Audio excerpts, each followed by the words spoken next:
Sebab tu kenapa kita ni jangan sombong. Kita jangan sombong dengan Allah. Kita jangan sombong sebab apa? Kita ni semua adalah kepunyaan Allah. Apa saja kita buat, jangan kita mendabik dada. Kita kena berendah diri. Sebab apa? Allah yang maha kuasa. Allah yang punya segala-galanya.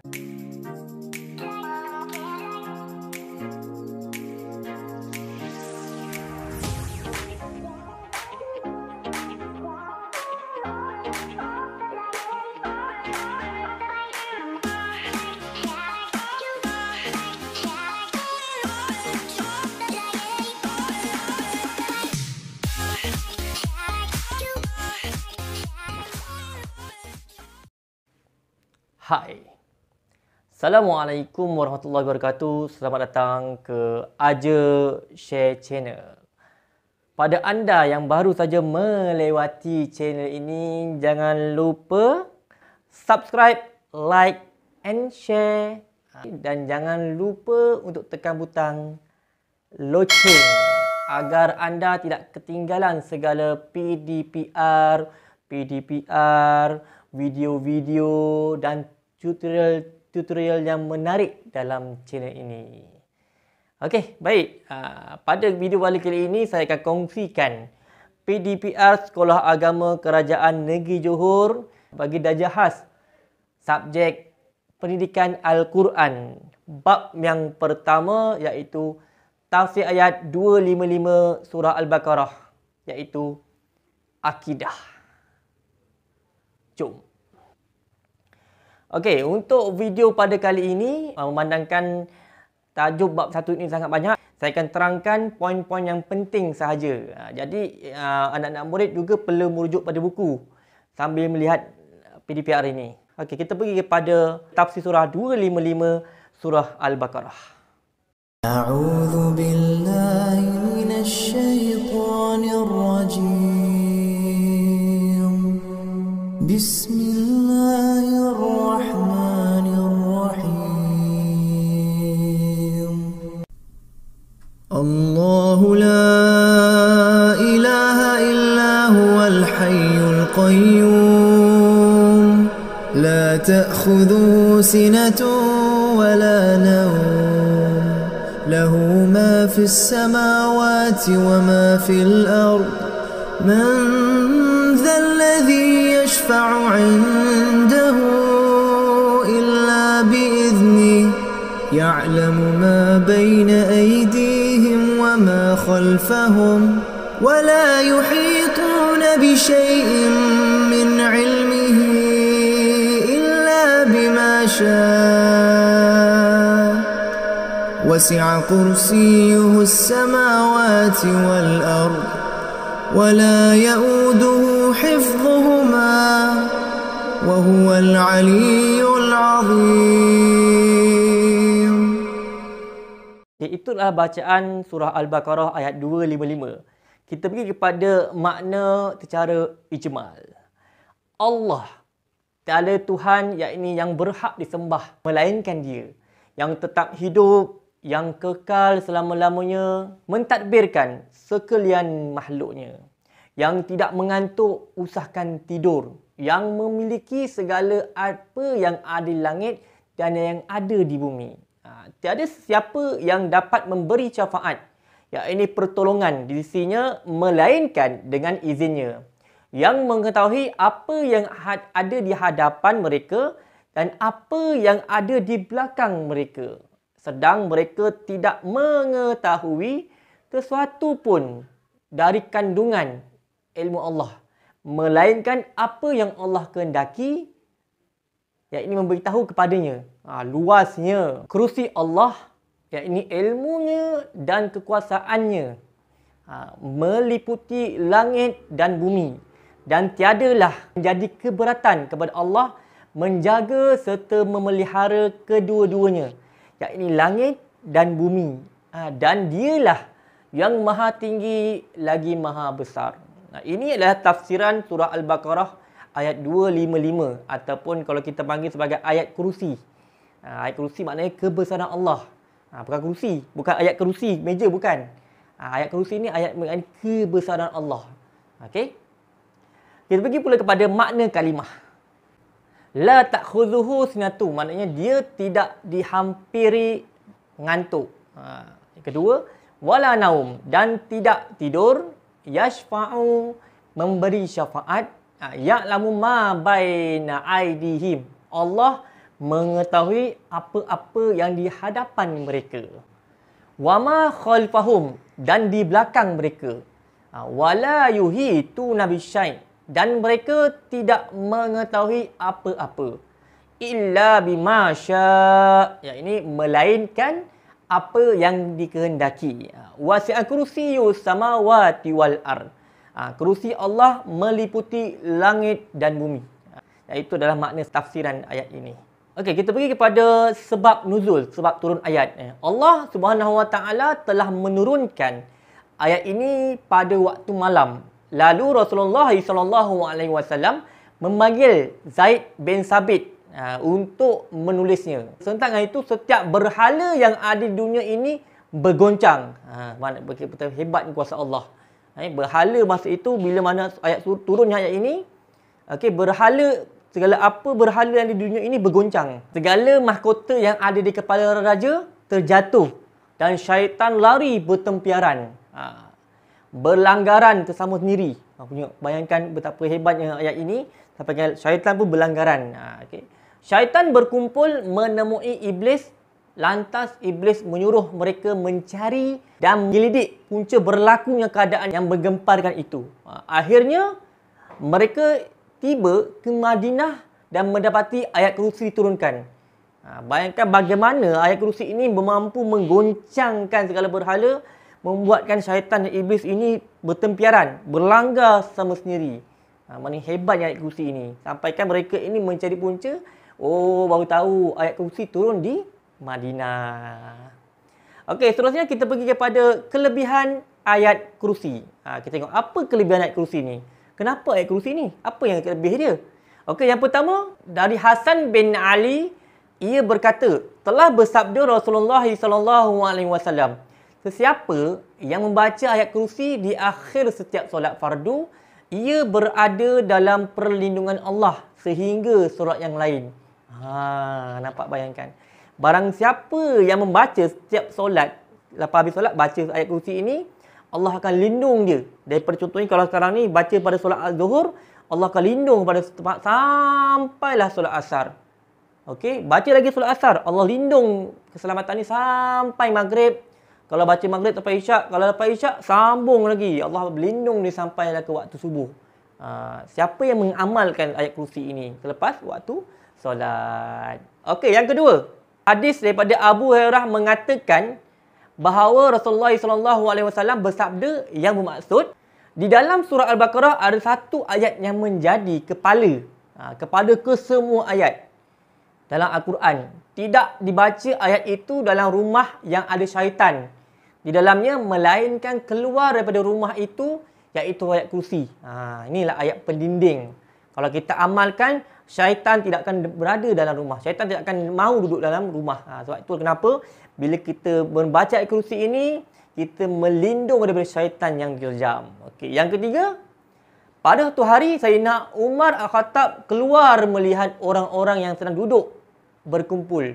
Maka ia bertanya, siapakah di antara kamu ini yang dapat menerangkan ayat apakah yang terbesar dalam Al-Quran? Lalu Ibnu Mas'ud menjawab, anda telah mendapatkan orang yang mengetahuinya. Saya telah mendengar Rasulullah SAW yang bersabda, yang bermaksud, ayat yang terbesar dalam Al-Quran ialah Allahu la ilaha illa huwal hayyul qayyum. Sampai akhir. Itulah ayat yang terbesar dalam Al-Quran. Menyebut syafaat yang mempunyai kelebihan yang sangat besar. Okey, yang keempat, antara kelebihan lain. Kenapa ayat kursi ini banyak kelebihannya?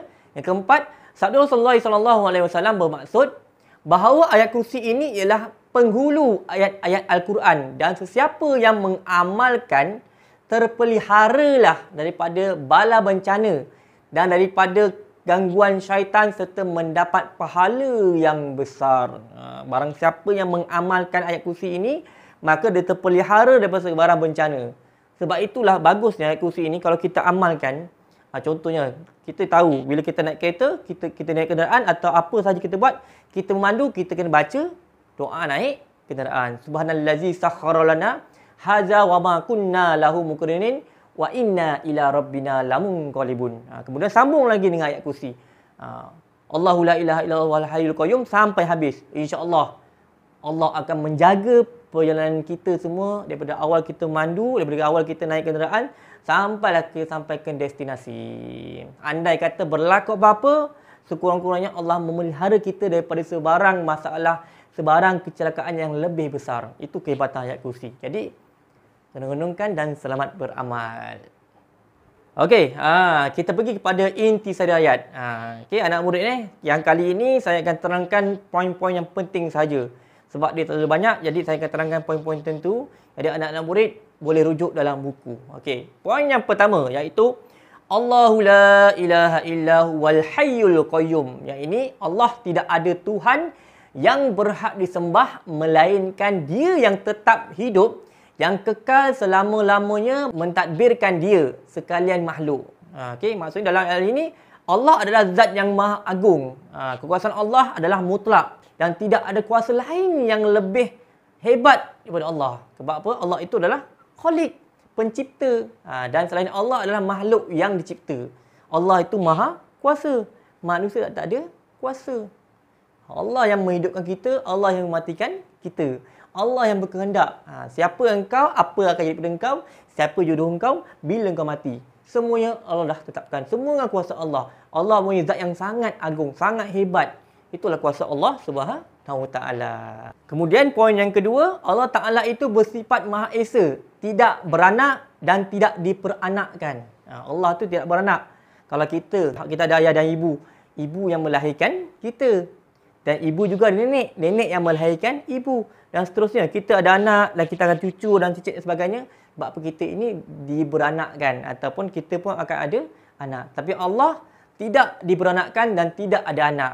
Maknanya sekarang ini Allah itu mereka esaan yang merupakan asas kepada akidah mukmin.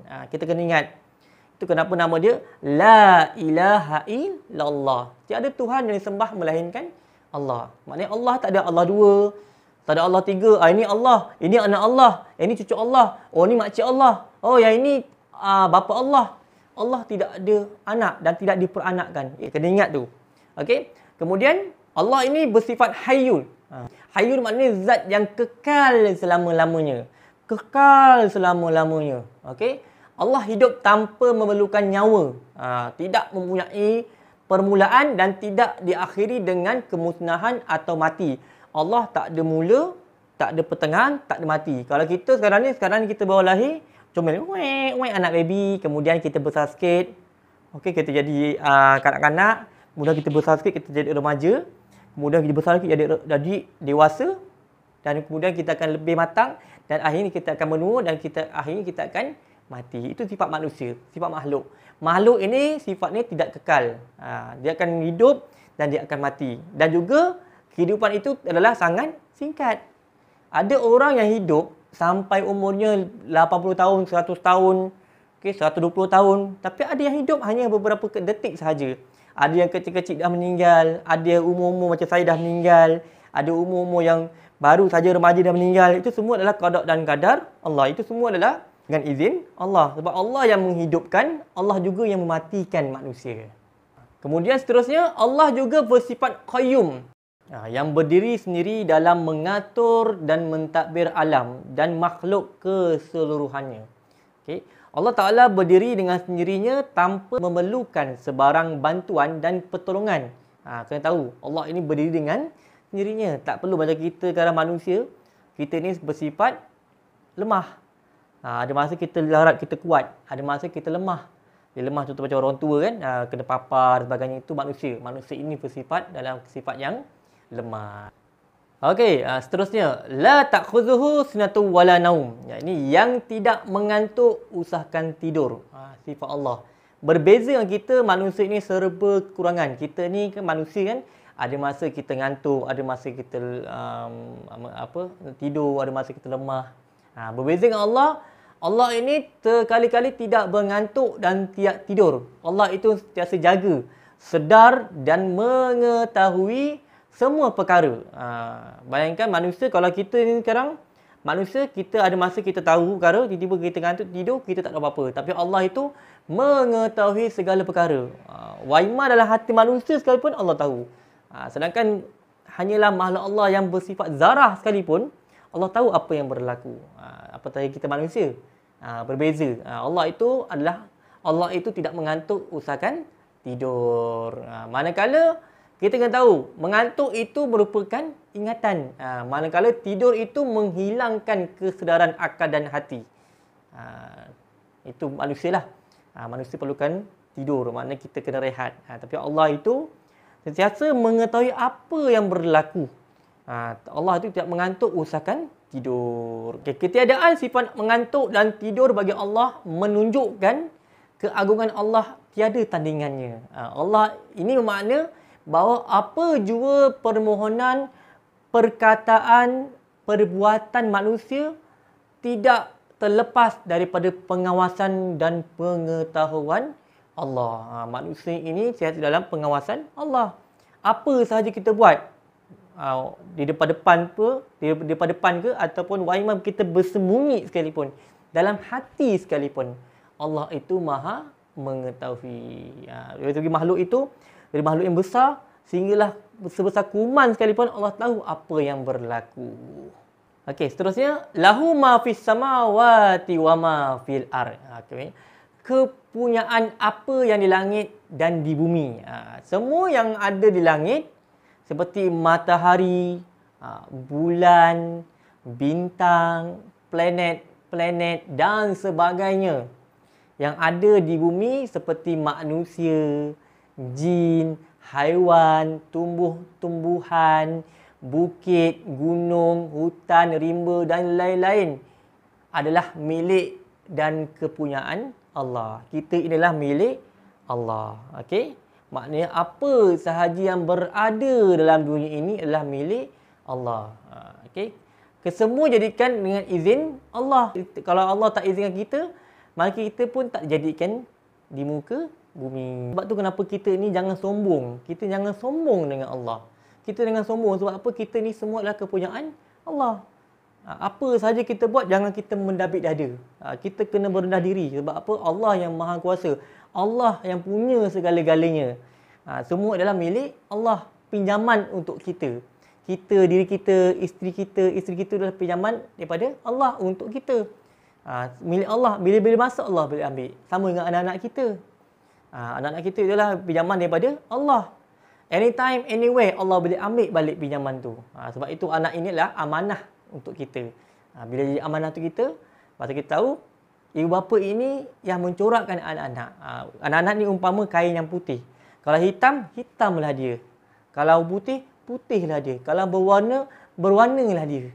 Mana kita lah ibu bapa yang akan mencorakkan anak-anak kita nak jadi bagaimana acuan yang dibuat oleh ibu bapa. Namun begitu, masih terdapat sebahagian manusia yang tidak beriman. Dan ada pula yang mengaku beriman tetapi tidak melakukan amal-amal yang soleh. Ada juga manusia kata dia beriman tetapi tidak melakukan amal-amal soleh. Tak solat, tak puasa, sering melanggar perintah Allah. Pasal itu kita tahu, amar ma'ruf, nahi mungkar. Melakukan segala suruhan Allah dan menjauhi segala yang Allah. Tapi kita manusia tetap juga melanggar segala larangan Allah. Itu kita kena ubah. Maknanya kita kena sentiasa muhasabah diri kita. Kita kena tahu semua ini adalah pinjaman untuk kita. Allah yang miliki diri kita semua. Okey, seterusnya. Man zallazi yashfa'u indahu illa biiznih. Siapakah yang dapat memberi syafaat di sisi Allah tanpa izinnya? Syafaat di sini ialah pertolongan atau bantuan. Bantuan daripada Allah.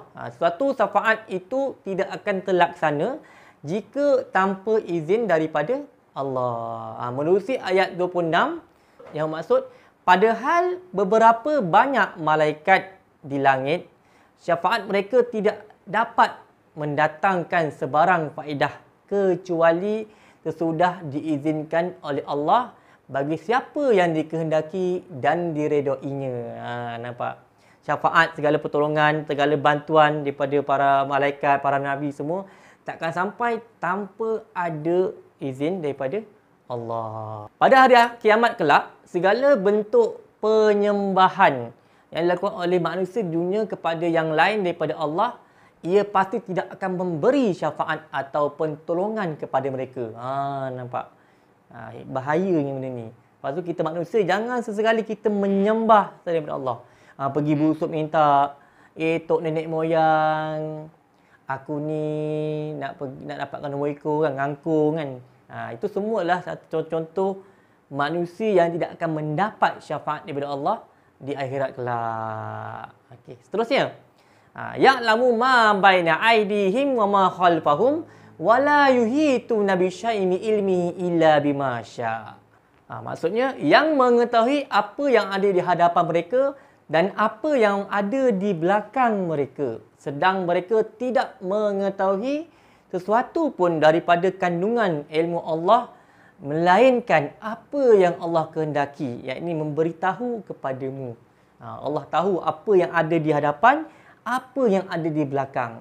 Ilmu Allah ini terlalu luas. Tidak mungkin terjangkau oleh kepintaran dan kebijaksanaan manusia. Ilmu Allah ni sangat luas. Kalau kata kita sekarang ni orang yang berilmu, orang-orang pendidik pandai, melama-lama manusia kat dunia ni pandai-pandai, boleh buat cipta telefon, boleh buat sistem komputer, boleh buat teknologi maklumat yang sangat hebat, boleh mengkaji planet-planet. Itu pun sedikit pun tidak dapat menjangkaui ilmu Allah. Sebab apa, ilmu Allah ni sangat luas. Sampai sekarang pun kalau kita nak tahu, pihak NASA hanya mengetahui hanya beberapa persen saja yang apa yang ada di atas planet kita. Kebanyakan kita tak tahu langsung apa yang berlaku. Adakah hidupan lain? Adakah planet-planet lain yang masih ada? Banyak lagi ilmu-ilmu yang belum lagi ditepati oleh manusia. Sebab apa? Ilmu manusia ni tak dapat dibandingkan dengan ilmu Allah. Sebab apa? Sifat kesempurnaan Allah itu meliputi ilmunya yang tidak dapat difikirkan oleh akal. Kerana keterbatasan ilmu dan akal insan. Tak boleh. Kita sekarang ni, Allah itu mengetahui hal-hal yang akan berlaku, hal-hal yang telah berlaku, hal-hal yang sedang berlaku. Mana Allah ni tahu apa yang dah berlaku pada diri kita, apa yang sedang berlaku pada diri kita, dan apa yang akan berlaku pada diri kita. Hebatnya ilmu Allah. Nak dibandingkan dengan manusia kita ni, makhluk seperti kita ini yang hanya sedikit ilmunya, nak dibandingkan dengan ilmu Allah yang maha luas. Hakikatnya ilmu Allah itu maha luas dan maha sempurna. Ilmu yang ada pada insan terlalu sedikit dan bersifat fana. Namun begitu, walaupun sedikit, ilmu yang ada pada manusia ini hendaklah digunakan untuk faedah dirinya, keluarganya, masyarakat, negara dan agamanya. Itu penting. Kita ni dapat ilmu, kita kena manfaatkan. Sebagai contoh sekarang ni, kalau zaman-zaman kita dulu, mak-mak kita atau nenek kita, kalau ada kemudahan teknologi ni kurang. Macam dulu sekarang mana ada komputer. Dulu mana ada handphone. Tetapi dek kerana kecanggihan teknologi, dek kerana keperedaran masa dan peredaran teknologi yang semakin baik, sekarang tengok. Dah ada sistem-sistem yang baik, dah ada teknologi handphone, dah ada talian internet, dah ada media sosial yang boleh kita manfaatkan. Macam tu sekarang kan. Sekarang ni kita ada kemudahan teknologi, kita ada kemudahan internet, kita ada kemudahan media sosial, kita sampaikan maklumat-maklumat yang baik, ilmu-ilmu yang baik. Macam sekarang PDPR. Bayangkan kalau tiba-tiba tak ada handphone, tak ada teknologi, macam mana PDPR ini nak jalankan? Sama juga. Macam lain-lain. Contohnya kita ada kemudahan-kemudahan infrastruktur yang sangat baik, kita manfaatkan. Tapi kena ingat, ilmu ni tak seperti ilmu agama, tak seperti ilmu pendidikan semata-mata. Tapi kena ingat, ilmu ni merangkumi segala-galanya. Ilmu ni contohnya macam ilmu menukang, ilmu baiki kereta, ilmu-ilmu yang bermanfaat, sebar-sebarkan. Jangan kita kedekut ilmu. Sebab apa, ada setengah orang ni, dia ni jenis orang memang kedekut ilmu. Memang susah sangat nak dapat ilmu dia. Itu kena elak. Kita kena sebar-sebarkan ilmu. Kita kena manfaatkan ilmu. Kan? Ilmu-ilmu yang bermanfaat. Untuk generasi dan untuk kebaikan umat manusia. Okey, seterusnya, wasi'a kursiyyus samawati wal ard wala ya'uduhu hifdzuhuma wa huwal aliyyul azim. Luasnya kerusi Allah, yakni ilmunya dan kekuasaannya meliputi langit dan bumi, dan tiadalah menjadi keberatan kepada Allah menjaga serta melihara kedua-duanya, yakni langit dan bumi, dan dialah yang maha tinggi lagi maha besar. Nampak? Menurut hadis yang diriwayatkan oleh Marudhuwiyah, yakni Abu Dzar radhiyallahu anhu bertanya kepada Nabi Muhammad sallallahu alaihi wasallam tentang kerusi. Maka dijawab oleh Nabi sallallahu alaihi wasallam yang bermaksud, demi Allah yang jiwaku di tangannya, tiadalah 7 petala langit dan 7 petala bumi dapat dibandingkan dengan kerusi Allah, melainkan ia bagaikan pergelangan yang dibuang di tengah hutan yang luas, dan kelebihan arasy atas kerusi itu bagaikan kelebihan hutan atas pergelangan itu. Bayangkan kehebatan, bayangkan tangan ni ditampakkan lautan, kemudian kelebihan hutan itu atas pergelangan tangan tu. Itu maknanya kelebihan, kebesaran Allah Subhanahu Wa Taala.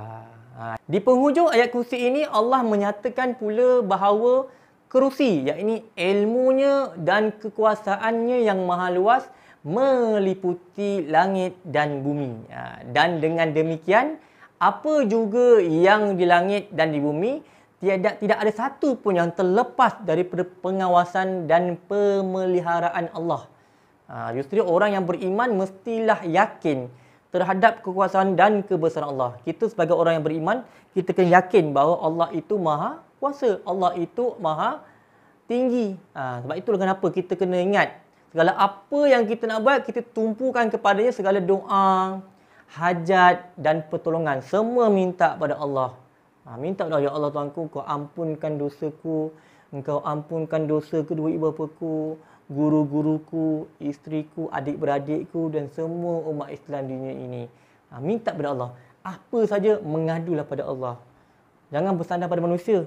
Pasal manusia ini ilmunya sangat terbatas. Mintalah pada Allah. Yang mana kekuasaan Allah itu tidak terbatas, melebihi segala-galanya. Okey, baik, kita pergi pada pengajaran ayat. Yang pertama, apa yang pengajaran kita dapat daripada ayat 255 ni? Yang pertama, mentauhidkan Allah Subhanahu Wa Taala adalah asas akidah dalam Islam, iaitu dengan meyakini dalam hati bahawa Allah sahaja yang layak disembah dan ditaati, serta menafikan segala tuhan ilah selain daripadanya. Kita kena ingat, Allah itu maha satu. Tak ada Allah dua, tak ada Allah tiga, tak ada Allah empat, tak ada Allah lima, tak ada anak Allah, tak ada isteri Allah, tak ada cucu Allah, tak ada. Allah satu je. Yang kedua, kita wajib meyakini bahawa Allah memiliki segala sifat kesempurnaan yang layak pada zatnya yang maha agung, dan mensucikannya daripada segala sifat kekurangan yang mustahil bagi Allah. Kita kena tahu, kita wajib meyakini bahawa Allah ini memiliki sifat kesempurnaan. Allah itu maha sempurna. Berbeza dengan kita. Kita ni manusia. Kita banyak kelemahan. Kita tak sempurna. Itu manusia. Berbeza dengan Allah, Allah ini maha sempurna.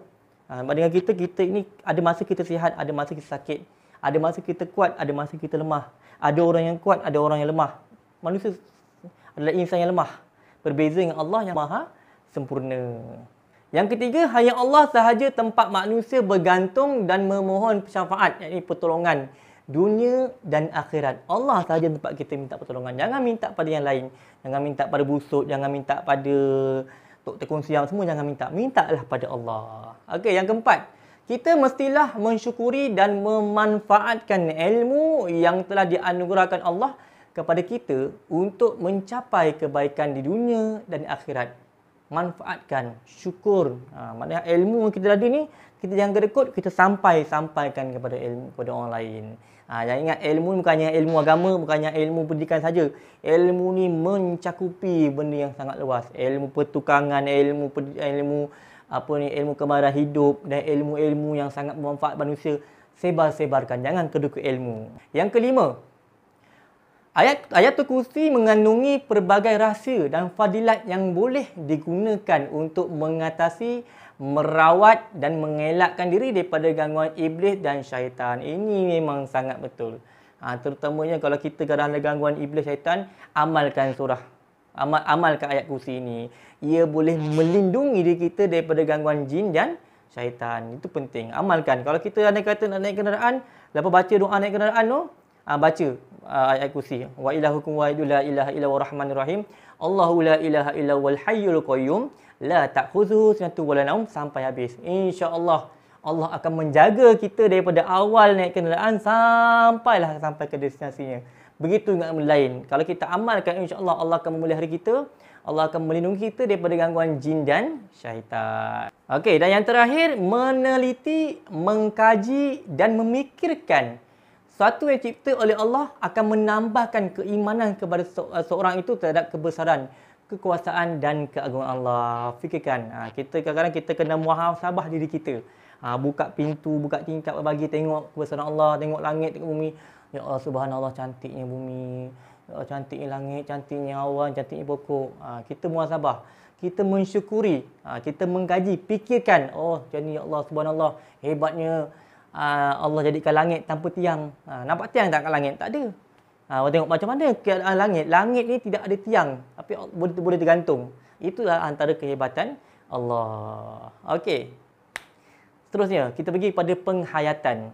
Yang pertama, sentiasa percaya dengan penuh yakin bahawa Allah itu maha berkuasa, maha memelihara dan maha sempurna. Yakin Allah itu maha kuasa. Jangan kita rasa ragu-ragu.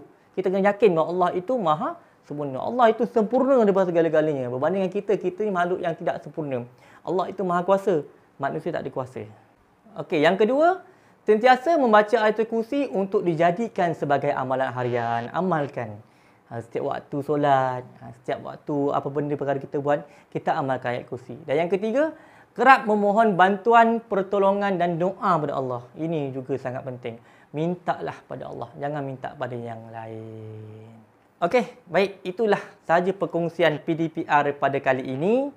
Okey, dan seperti biasa, saya ada sediakan kuis untuk anak-anak Darjah Khas untuk menjawab. Mudah-mudahan dengan kuis ini dapat memberi rangsangan kepada anak-anak untuk lebih fokus dalam pelajaran. Dan saya akan letakkan di bahagian deskripsi di bawah ini. Okey, itu saja untuk perkongsian pada kali ini. Jangan lupa subscribe, like dan share jika ilmu ini sangat bermanfaat untuk semua. Dan jangan lupa minta tolong tekan butang loceng supaya anda tidak ketinggalan segala PDPR dan tutorial-tutorial serta video-video yang menarik dalam channel itu. Okey, jumpa lagi. Assalamualaikum.